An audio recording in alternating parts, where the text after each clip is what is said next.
Ay, pasit. Aga mo nagising? Oo, hindi kasi nilakad ako, kaya nga busy ako rin. Ay, kikis muna kita. Ayan. Ito na. Kinikis na kita. Tapos na kita ikis.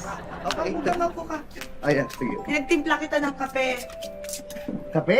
Oo, sakto pala. Ito, maraming inahalo salamat. ko na yung kape mo. Ha? Ito, dadalhin ko na sa'yo. Oo. Ito na, nilalapag ko na. Sige na, inumin mo na. Ayan, hinihigop mo na ang kape.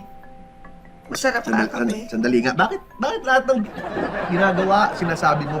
Sabi, pagpasok ko, kikis ako. Ayan, kinikis na kita.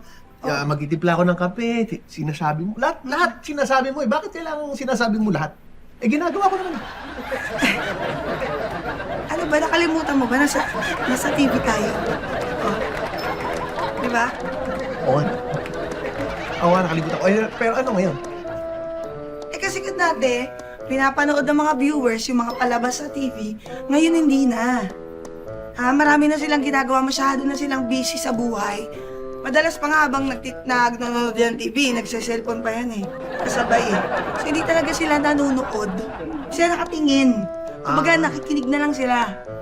Oo. Nakikinig na lang sila sa palabas? Yes. Kaya kailangan lahat ng ginagawa natin, kailangan sinasabi natin para Yes. naririnig nila, ganon?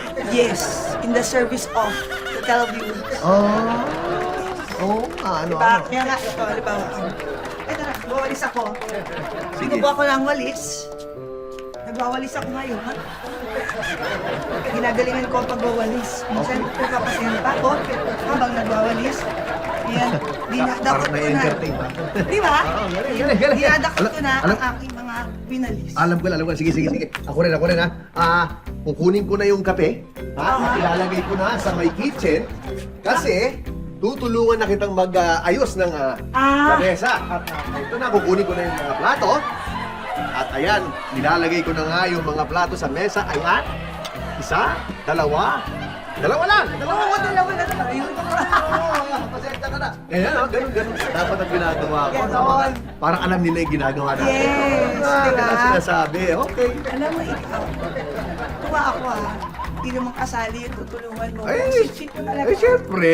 Yan dapat sa'yo, ikis ulit. Ikikis mo ako ulit. Ikikis kita ulit. Ayan.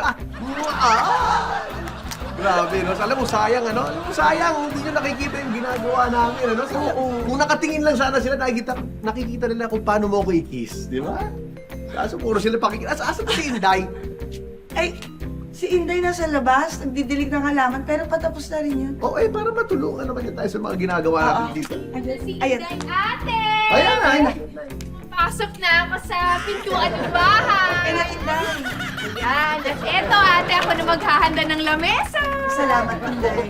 Ayan na, nakaready na yung plato. Inday, yung kukunin na Inday ang... Kukunin ko na ate yung mga utensils. Yan! Yun, Tensi. Ayan, ilalagay ko na yung ating tinidor. Ay, like, patunogin mo yung utensils, kutsara, tinidor, pag nalagay mo, para naririnig ng viewers. Na nagsiselect oo kung nga. lamis. Oo nga. Ha? Ayan, eto na yung kutsara.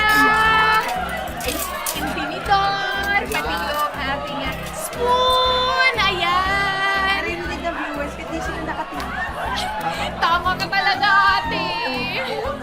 Sige, tuloy mo lang yan. Amin kukunin lang ako sa kwarto, ha? Ito, naglalakad na ako pa-exit. Okay, sige ate. Paalam ate. Ano ka, magre-ready ka na dyan, ha? Naka-ready na yung mga plato. Ayan, more utensils. Kuya, hindi ko lang baka makita tayo ni ate. Hindi, nasa kwarto naman yung ate mo. Miss. Kuya, yung mga viewers. Ayan yung mga viewers, baka makita tayo. Hindi naman nakatingin yung mga yan. Nakikinig lang yung mga yan. Puro kwentuhan yung mga yan. Tsaka nag-cellphone. Hindi yan nakatingin sa atin. Alam ko. May naisip ako. Inday, mabuti pa, ilalagay ko na yung baso at saka yung pitsil sa mesa. Tapos yung tubig, ilagay mo na nga, buhusan mo na nga yung baso. Yes po, kuya, binubuhusan ko na po ng tubig yung baso. Magdagdag ka nga ng isa pang baso, Inday. Kuha ka ng isang baso doon. Kuha ko ng baso. Oo. Iyaabot ko na kuya yung baso. Ayan. Tapos tubigan mo na rin, lagyan mo ng tubig. Ayan. Ito na po Oo, yan. lagyan mo ng tubig. Nilalagyan ko na ng tubig. Galing-galing. Galing-galing mo talaga, kuya. Hindi na talaga sila nakatingin. Oo,